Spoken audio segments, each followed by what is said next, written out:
Պարոն Հակոբյան, մի քանի հարց ունեմ, էլի։ Ուրեմն առաջին հարցս, երբ որ 10 միլիոն էր եւ 20 միլիոն էր այդ շեմերը,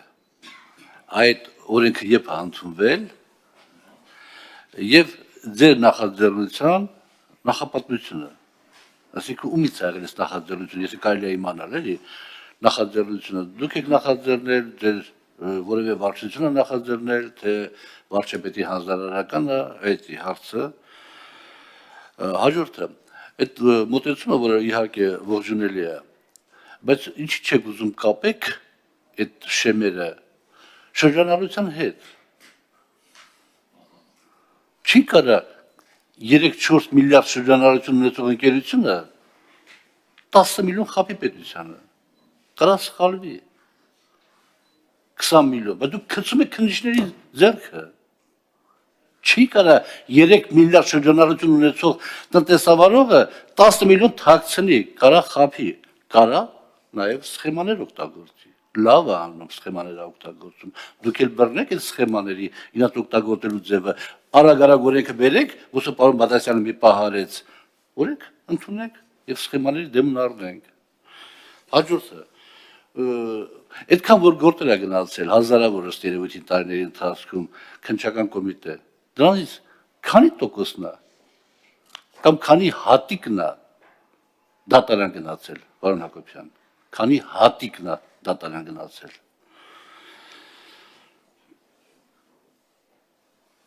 Հալո այսքան։ Իրականում դուք հարցեր եք բարձրացնում, որոնք շատ լայն քննարկել ենք, ես փորձեմ նախաձեռնող ասելով ես չէի շեշտադրի որևէ կոնկրետ մի սուբյեկտի, որովհետև ձեր նշած բոլորը նախաձեռնող են որպես այդպեսին, եթե նայենք։ Ժամանակին կռիվ ենք անում, ասում եք, որ սա սխալ է, բանը հաշվի չէ։ Մենք մեր պրակտիկայի ընթացքում, ազգային ժողովը իր պրակտիկայի ընթացքում, կառավարությունը իր պրակտիկայի, այսինքն այս բոլորը վերցրել ենք, բերել ենք մի սեղանի շուրջ ու փորձել ենք միասնական լուծումներ տալ։ Այսինքն այդ տեսանկյունից նախաձեռնող են գրեթե բոլորը, եթե այդպես նայենք, այսինքն սա մեկ անձի նախաձեռնություն չէ, այլ պարզապես տարբեր պրակտիկաների համադրմամբ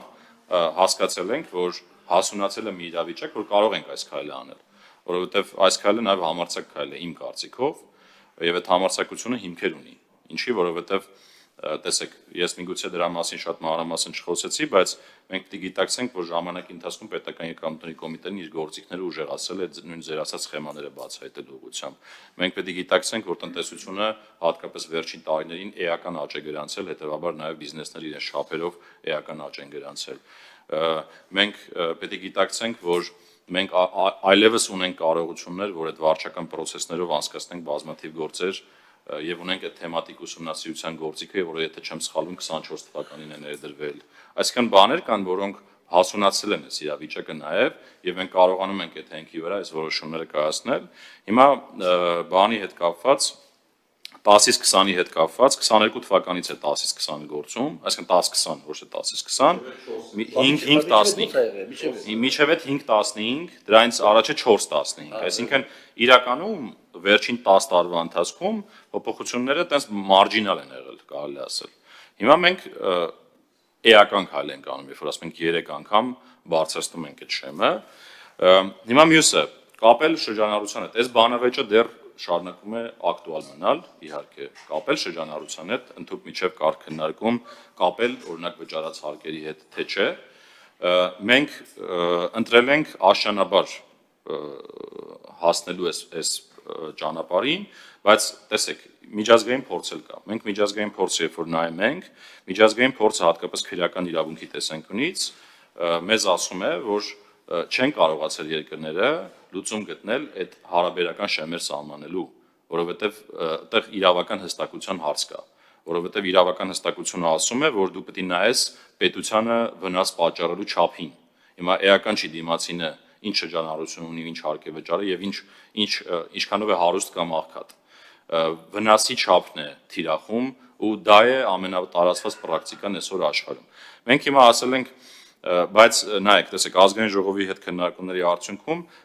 այն երկրորդ էլեմենտը շեմի, որ ասում էի, որ մի տարվա համար 30, երկու տարվա համար 45, ըստ էության այս խոսակցությունից է նաև բխել։ Այսինքն մենք պարոն Թունյանի գլխավորությամբ քննարկումներ ենք ունեցել ու եկել ենք մի կոնսենսուսի, որ այս փուլում այդ երկրորդ էլեմենտը ավելացնելով որոշակի կմեղմենք այն հնարավոր ռիսկերը, որոնք որ դուք եք բարձրացնում։ Մյուսը, ճիշտ ասած, հիմա ձեռքի տակ չունեմ վիճակագրություն, թե ձեր ասած հազարավոր գործերից քանի հատիկն է դատարան գնացել, բայց թույլ տվեք չհամաձայնվել այն ձեր ասածի հետ, որ դուք ասում եք խոշորները չեն կարող այդքան խաբել կամ բայց կարող են սխեմաներ օգտագործել։ Սխեմայի օգտագործումը արդեն իսկ խաբել է նշանակում իրականում։ Հակիկ ճանապարհները, բայց Դե ես դրա համար եմ ասում, բայց հիմա տեսեք մենք 3 անգամ մեծացնում ենք դաշտը աշխատելու եւ միաժամանակ կիրառում ենք մեր կൂട്ടակած կարողությունները եւ զարգացնում ենք։ Երբ որ կգանք այն պահին, որ մենք կարող ենք ասել, որ մենք բոլորին հասնում ենք մեր գործիքներով, այդ թվում թվային հետախուզության օրինակ գործիքներով եւ վերլուծական գործիքներով, այդ ժամանակ միգուցե մի քանի տարի հետո այդ հարցը ակտուալ դառնա։ Բայց ես նշեցի ձեզ միջազգային պրակտիկան եւ նաեւ մեր քննարկումների տրամաբանություն։ Պարոն Աղազյան, ես ձեր հարցինի պատասխան երկու բան ասեմ, հետո կարձագանք եք էլի։ Նախաձեռնության մասով զուգահեռ համազգային ժողովում այդ քննարկումը կար, համ կառավարությունում կար, ինչպես նշեցի, ու ավելին ասեմ, մենք ազգային ժողովում արդեն օրենսդրական նախաձեռնության նախագիծ էինք պատրաստել, որ շրջանառենք, բայց քանի որ ՊԵԿ-ի գործընկերների փաթեթի մեջ նաև շեմերին վերաբերող մասը կար, որոշեցինք առանձին ինչ-որ ինքնագործունեությամբ այստեղ չզբաղվել, ու որտեղ մեր ցանկությունը խնդիրը լուծելն էր, այդպեսի բան չկա նախագիծով կբերի։ Հիմա շեմերի հետ կապված, ես իրականում հենց այդ մոտեցման կողմնակիցն էի, որպեսզի մենք շեմը ոչ թե բացարձակ թվով դնենք, կամ ոչ միայն բացարձակ թվով, այլ ասենք բացարձակ թիվ գումարած շրջանառության որոշակի տոկոս, այստեղ ես ուղղակի չեմ ուզում հիմա հաշվում, թե քանի այդպիսի դաժան քննարկումների միջով ենք անցել, հատկապես իրավաբանների հետ, այսինքն մեր իրավապահ բլոկի հետ։ Այս է դեպքը չի, պարոն Աղազարյան, ես լավ պայքարել եմ, բայց ինձ որ ասում համոզեցին, որովհետև իրավական տեսանկյունից ասեցին, որ ամեն դեպքում կապ չունի հարկը թաքցնողը մեծա, փոքրա եւ այլն, բայց իմ մոտեցումը հետեւյալն էր, քանի որ քրեական օրենսգիրքը խոսում է ոչ միայն չափի մասին, այլ խոսում է նաեւ հարկը թաքցնելու ցանկության մասին, որտեղ այդպես է գրված հարկերը թաքցնելու նպատակով ու իմ կարծիքով տոկոսը շրջանառության կամ վճռած հարկերի հետ կապելը անուղղակիորեն ցույց է տալիս վարկագծի մասին եւ ասենք 5 միլիարդ դրամ հարկ վճարած ընկերությունը օրինակ 50 միլիոն դրամի պատճառով քիչ հավանական է, որ իր ամբողջ հեղինակությունը կդնի ռիսկի տակ, այսինքն այդտեղ կարող լինի մեխանիկական սխալի արդյունք եւ այլն, բայց պարոն Հակոբյանի ասածը ես էլ կրկնեմ, մեր այս կոնսենսուսը եղել է այն, որ ի սկզբանե առաջարկվող 1 թվին փոխարինելու եկավ 2 տարվա այդ կանոնը, մանավանդ որ ես ինչքանով հասկանում եմ, ստուգումների ու առաջադրվող պարտավորությունների մեծագույն մասը մի տարով չի սահմանափակվում, 2-3 տարվա ստուգումներ են, այսինքն 2-3 տարի եթե ստուգում են, պիտի 45 միլիոն լինի։ Ավելին ասեմ, կառավարության նիստից հետո, երբ արդեն մենք կոնսենսուսի ենք եկել, ես կառավարության նիստը նայում էի, մի հատ էլ այդ կառավարության նիստը լսելուց հետո ենք քննարկում նախաձեռնել էլի, որ անդրադառնանք էլի շեմերի հարցին, բայց կարծեմ, որ այս առաջ եկած լուծումը ինքը մի քանի քայլ առաջ է, սրանից հետո եկող գործերի մասը ինքը ահագին զրոյին է մոտեցնելու, այսինքն այդ խնդրահարույց դեպքերը, որ գնում են քննչականում կուտակվում են, քննչականում եղած գործերից, եթե չեմ սխալվում, 600 մոտարապես 600-ը ավտոմատ կարճվելու են, որտեղ ինքը ունի բարելավող հետադարձ ազդեցություն, իսկ ինչ վերաբերում է քանիսն են գնացել դատարան, ես այդ ինֆորմացիան ժամանակին քննչական կոմիտեից վերցրել էի, եթե չեմ սխալվում, մոտ 2000 քրեական գործից դատարան գնացել էր մոտարապես, եթե չեմ սխալվում, 30-ը կամ 40-ը։ Գործերի մեծ մասը ընթացքում կարճվել էր, մի մասը երևի կամ համաձայնության են եկել կամ չէ, բոլորը չեն, գիտեմ որ այդպես մտածելը մի քիչ կարող է քննադատելու առումով ցանկալի, բայց այդպես չի։ Այն մնացածը արդեն բովանդակային բան կանեմ։ Եթե ավելացնել բան եք, բան ակն ասեք, նոր հետո բան Աղազարյանը արձագանք։ Թույլ կտակ իրականում մեր քննարկումները երբեմն թվում է շատ են կենտրոնացել շեմի հարցի վրա, բայց ես հատուկ իմ ելույթում առաջի կետով անդրադարձա վարչահարության բարեփոխմանը, որտեվ դա ինքը իրանով այդ ձեր բարերը էլի օգտագործեմ, ասում եք գցում եք քննիչների ձեռքը։ Նախ այդպես չի իրականությունը, միգուցե կան դրվագներ այդպեսին, բայց այս բարեփոխումը շեմի հարցը դարձնում է արդեն ավելի շատ կանխարգելիչ բնույթ ունեցող ազդակ տվող հարկ վճարողին, որտեվ այդ ընթացքում հարկ վճարողը այնքան լսվելու իրավունք է ստանում, որ ինքը արդեն ավելի շատ պետական եկամուտների կոմիտեի հետ շփվելով իր հարցերի մեծ մասը լուծելու է ու բազմաթիվ գործեր այլևս չեն հայտնվելու քննչական կոմիտեում։ Այսինքն, ըստեղ էական դաշտ է բացվում աշխատելու պետական եկամուտների կոմիտեի տիրույթում, եւ այս տեսանկյունից կարծում եմ այս փուլում մենք անհանգստանալու մեծ առիթ այլևս չունենք, եթե այս ճանապարհով ենք գնում։ Շնորհակալություն պարոն Հակոբյան, շնորհակալություն պարոն Թունյան, բայց ես այդ հարցը բանա խնդրում եմ ես ազգային ժողովի մեր կտամ, թե քանիսից չնայած պարոն Թունյանը ասեց, որ 2000-ից 40-ը եւ էսի արդեն շատ բան է ասում, բայց բոլոր դեպքերում գնահատական տալու համար խնդրում եմ ճշտեք ես այդ հարցը կտամ, հա, բան չեմ ասում, հա։ Հիմա պարոն Թունյան, չարական թաքցնելու դեպքում չարականորեն, ասենք մտածված թաքցնելու դեպքում 10 դրամներ թաքցնելը դա արդեն հանցագործություն է, դրա մասին խոսք չի կարող լինի։ Էդի հանցագործությունն է եւ վերջ, եւ բացի որ 10 դրամը պիտի վերականգնի, նա պիտի պատժվի ինչ-որ ձևով։ Էդի անքննելի է իմ համար, մի կողմից։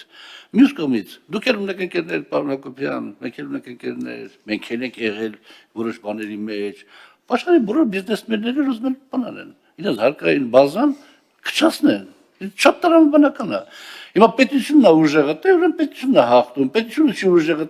թող այդ մարդկանցից օրինակ վերցնի, տնա ոնց են այդ բացերը լրացնում, բանանում օգտագործում եւ բանանում, բայց դա չպիտի դառնա արդեն այդ 10 դրամի թաքցրելը չարականորեն, ես կարող ճիշտ չեմ հասկանում, բայց ես դեռ տարբերում եմ։ Մասնավորապես, մեր այս մոտեցման դեպքում 24 եւ 25 թվականներին մենք մոտ 2.5 միլիարդ դոլարի բան են կորցրել, շրջանառություն են կորցրել, 2.5 միլիարդ դոլարի Վրաստանով ապրանքներ են գնացել, դե մա չեմ ուզում ավտոների անուն տա, որովհետև վատ հիշողություն էր առաջանում, հենց ավտոների մասին է խոսքը։ Հիմա տեսեք, ասենք հարկայինը, հիմա դուք ասում եք դարձնենք 50 միլիոն, դարձնենք 30 միլիոն, որպեսզի տնտեսավարով հետ խոսանք, ասենք ախտի ջան, մեր փողերը մուծիկ ես ասում եք, նայի 5-ին գումարած 5 հավասար է 10, 20-ից հանած 10 հավասար է 10, 10-ի 30%-ը անում է 3 դրամ, մեր 3 դրամը բուծի պրտնենք իրարից, շատ լավ է, բայց արդյոք քննչականում կան այդ մակարդակի տնտեսագետներ, որ կարողանան այդ թվաբանությունը բացատրել, թե ասում են, հեսա տղուտ կկալանավորենք, հեսա մորդ կկալանավորենք, հեսա կնգատ կկալանավորենք, հեսա սիրուտ կկալանավորենք։ Էմոցիաները լավ են, բայց բերեք ավելի մասնագիտական խոսենք էլի։ Հա, դուք ինչ եք ասում եք աշխարհի բոլոր բիզնեսները ուզում են իրենց հարկային բազան քչացնեն։ Թույլ տվեք չհամաձայնվեմ, որովհետև եթե տես լիներ, պիտի անընդհատ կամ ստվերը աճեր կամ առնվազն մնար նույնը, այդ թվում Հայաստանի Հանրապետությունում։ Հիմա դուք ասում եք, այդտեղ պիտի պետությունը ուժեղ լինի, ես համաձայն եմ, այո, կա տենց երևույթ, բայց նայեք, մենք այստեղ այս ռեֆորմով, ես ինչ ասացի, մտածողության փոփոխության հարց կա, որովհետև եթե մենք ուժի կիրառման մասին ենք խոսում, միշտ կարող ենք ասել, որ պետությունը կարող է ուժեղ լինել, եթե ուժի կիրառմանն է վերաբերում, բայց մենք ուրիշ բան ենք ասում, մենք ուզում ենք, որ մեր հարկ վճարողը դառնա ինքը կամավոր կարգապահ, եւ դրա համար այդ դաշտը ստեղծում ենք։ Դուք նայեք, անընդհատ շեմի թվից եք խոսում, բայց շեմի թիվը այն էական գործոնը չի, որ պետք է լինի խոսակցության առարկա հարկ վճարողի հետ։ Մենք իրականում էդ էլ ենք վերացնում հիմա ստացվում է, այսինքն այլևս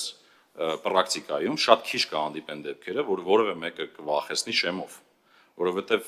արդեն պետական եկամուտների կոմիտեի ցանկացած օպեր, ցանկացած տեսուչ, որ նախնական հաշվարկ է անում, ինքը պետք է այս բոլոր ցիկլերով անցնի ու հիմնավորի արդյոք օրինակ դա պոտենցիալ հանցագործություն է, որ պետք է օրինակ հաղորդում ներկայացնենք։ Եվ ավելին ասեմ, ստեղ մի հատ դրույթ եկա կուզենամ միանգամից արդյոք օգտագործել ասել, մենք ինչ ենք ստեղ ասում, մենք ասում ենք օրենքով հստակ պարտավորեցնում ենք պետ նախագահին, որ ինքը լիազորի կոնկրետ մի անձ պիտի լինի, որի միջոցով ֆիլտրվելու է այդ հաղորդումները, իսկ դա նշանակում է, որ մենք այս օրենքի ընդունումից հետո պետք է գնանք, օրինակ ներքին կարգեր սահմանենք հստակ մանրամասն, թե ինչպես պետք է այդ պրակտիկան կազմակերպի պետական եկամուտների կոմիտեն, որ որևէ մեկը ապագայում իրավունք չունենա հանկարծ հարկ վճարողին վախեցնելու լեզվով ընդհանրապես խոսել։ Եվ հա, այստեղ իհարկե մասնագիտական մակարդակների մասին եք խոսում, այո, մենք խնդիր ունենք եւ պետք է բարձրացնենք մեր մասնագիտական կարողությունները ավելի լավ շփվելու հարկ վճարողի հետ, ավելի պրոֆեսիոնալ այդ խնդիրները բացահայտելու եւ այս process-ը դրա մասին է, այսինքն որ ասում ենք process-ը երկարացնում ենք, այդ ընթացքում պետք է բավարար կարողություններ ունենաս, որ դու կարողանաս հիմնավորել իրապես հարկ վճարողը այդ պարտավորությունը միտումնավոր է թաքցրել թե չէ, որովհետեւ քրեական օրենսգրքի 290 հոդվածը հստակ ասում է խոշոր չափերով հարկեր թաքցնելու նպատակով։ Այսինքն այս էլեմենտն է կարևոր։ Հիմա պետք է մենք հստակ կարողանանք այդ որակումը որոշակի տանք, նոր հետո հասնենք այդ քրեական գործերին։ Նույնիսկ բացառություն կազմեն օրինակ այն կոնկրետ դեպքերը, օրինակ չեմ սերվերներից տվյալներ են վերցվում, համակարգչից տվյալներ են վերցվում, դրանք շատ կոնկրետ փաստեր են, որոնք հենց խուսափելուն են վերաբերում հարկերից։ Շնորհակալություն։ Պարոն Աղազյան, մի հատ ասեք։ Շնորհակալություն, պարոն Հակոբյան։ Եթե հիմա ձեր աշխատակիցները բանան եւ այդ անձը որ կա, ասենք մի հոգի լինելու, որպեսի բանան, չէ, վերջի ֆիլտրը լինի, որ ուղարկի թե չուղարկի։ Գալիս այդ անձի մոտ այդ տնտեսավարողը, ասենք 52 միլիոն է, ենթադրենք թե։ Տնտեսավարողը հասկանում է, որ բանա, ինքը բանա, սխալ է թույլ տվել, ասում է աղբեջա, մեր մեն վճարեմ 52 միլիոնը։ Թե դուք ուղարկում եք ասենք քննչական։ Կարծի չի դեպակեպեմ հարցը։ Տեսեք, միջև այդ անձի մոտ գալը, այս հիմա ասած բոլոր process-ներով պետք է անցնի։ Պատկերացրեք։ Վերջը, ասում այսինքն այդ անձը չի 52 կարող միլիոն է, որոշում կայացնի։ Ասում շեմա անցած է, բայց ասում վճարում եք, դու կարող ասեք մեր փողը տուրել քննչական չուղարկեմ եք, չէ՞ ասում բանալը։ Հա, կարա այդ վճարի ու ասենք չեք ուղարկում քննչական։ Թե ասեն 50-ից ասում մեխանիկորեն ուղարկում եք։ Տեսեք, ցանկացած հիմա այդ ճշգրտում անելու եւ վճարելու պրակտիկան իրականության մեջ կա։ Այսինքն հարկ վճարողը եթե ընդունում է իր մեղավորությունը եւ պարտավորվում է վճարել, դա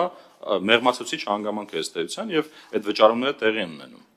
Բայց Չէ, խնդրում եմ մի քիչ հստակ պատասխանեք։ 52 միլիոնը հայտնաբերել է հարկայինը, որ 52 միլիոն ինքը չարաշահում ունի։ Ինքը ասում է ներողություն եմ խնդրում, սխալվել եմ, վաղը չեմ ուսել, բերում եմ 52 միլիոնը վճարեմ։ Այդ դեպքում քննչական ուղարկվում է, թե չի ուղարկվում այդ գործը։ չէ,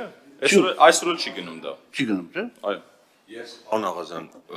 քանի որ առիթ եղավ, մտածում եմ ելույթի ժամանակ ասեմ, բայց հենց ձեր հարցերին պատասխան ասեմ, էլի։ Ուրեմն տեսեք, խնդիրը շեմը միշտ եղել ավելի ցածր է եղել, բայց ինչի է վերջին 1-2 տարիներին հատկապես այս հարցը սրվել, որովհետև քննչական կոմիտեն արդեն ինքն է զբաղվում այս գործերով։ Առաջ պետքի մեջ էր այդ կառույցը եւ տնտեսվարողը շփվում էր պետական եկամուտների հետ, ոչ թե քննչական կոմիտեի հետ, ու ամեն դեպքում պետական եկամուտների կոմիտեի հետ շփվելը տնտեսվարողի համար շատ ավելի կոմֆորտ է, քան թե քննչական որտեղ Բեկում չկա քննչական մասը քննչական կոմիտեի է գնացել։ Բեկում կա օպերատիվ հետախուզական բլոկ եւ այլն։ Այն ժամանակ դրա համար քննչական չեն գնում, մարդիկ պետք էին գնում։ Հիմա այստեղ երկու կարևոր կետ կա, այն որ ասում էի, մեկը թիվն է, մեկը արդյոք միտում եղել է ցանկություն թե չէ։ Հիմա պետական եկամուտների կոմիտեի այս ֆիլտրը ինքը հնարավորություն է տալիս, որ մենք թվի հարցում վստահ լինենք, այսինքն սխալ հաշվարկ չլինի, վրիպակ չլինի, չգիտեմ, միտում չլինի, որ օրինակ 5 միլիոն դրամի փոխարեն 25 միլիոն դրամ գրած չլինեն։ Այդ թվի հարցում բոլոր ֆիլտրերը բողոքարկելով մեխանիզմներով եւ այդ ամեն ինչը կա, բայց վերջ մեկավ կանգնեց, ասենք օրինակ լրացիչ հարկերի թիվը ձեր ասած 52 միլիոն դրամ է։ Այստեղ արդեն առաջ է գալիս երկրորդ հարցը։ Արդյոք դա հարկերը թաքցելու նպատակով է արվել, թե պատահաբար արվել, թե վրիպակ է եղել։ Այդ հարցի պատասխանը միտում կա թե չկա, այդ հարցի պատասխանը տալիս է քննչական կոմիտեն, որտեղ այդ հիմքով է գործառույթում։ Բայց ես ձեզ մի կարևոր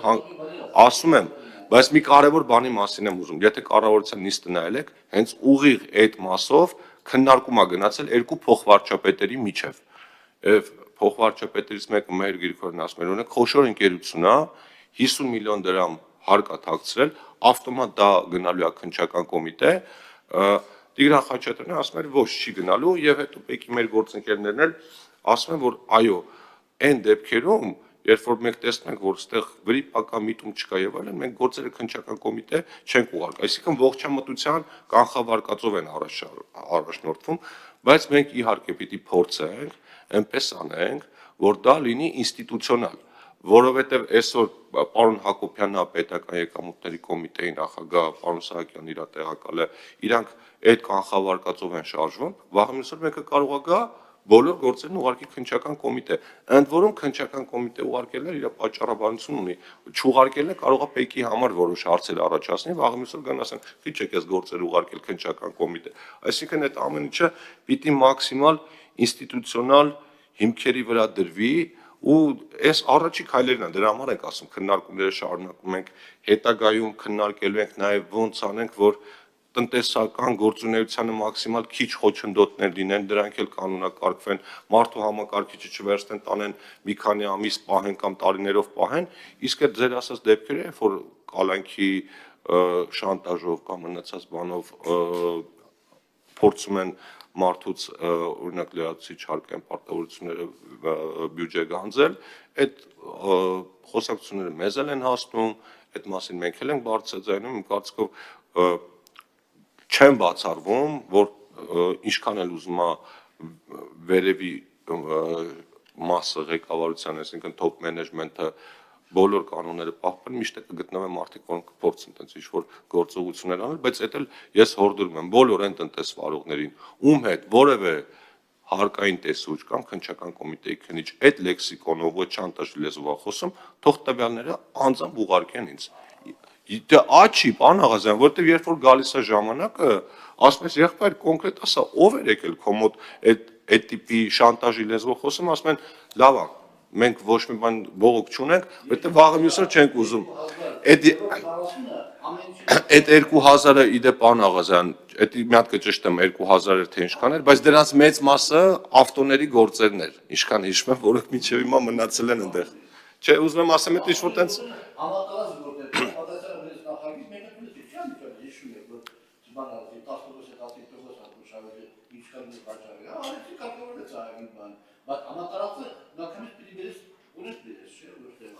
Դե հա առանձին հետաքրքիր պատմություն է, որին հետո ես թվում է անդրադարձ կլինի մի օր ավելի այս պատմությունից դուրս կանգնած մարդկանց կողմից։ Եթե բան եք ավելացնում, խնդրեմ Անտոնյան, այդ ուղղակի հավելելով ձեզ, այս սխեման հնարավորություն է տալու 3 կարևոր պատճառ հստակ արձանագրել, այսինքն եթե կա անփութություն, եթե կա տեխնիկական վրիպակ, եթե կա օրենսդրության ոչ ճիշտ ընկալում, դա հնարավոր է բացահայտել միայն լսելու իրավունքը իրացնելու միջոցով, այսինքն այս սխեման նաև հնարավորություն է տալու այդ ընթացքում մենք ճանաչենք խնդիրը, ոչ թե ասենք դա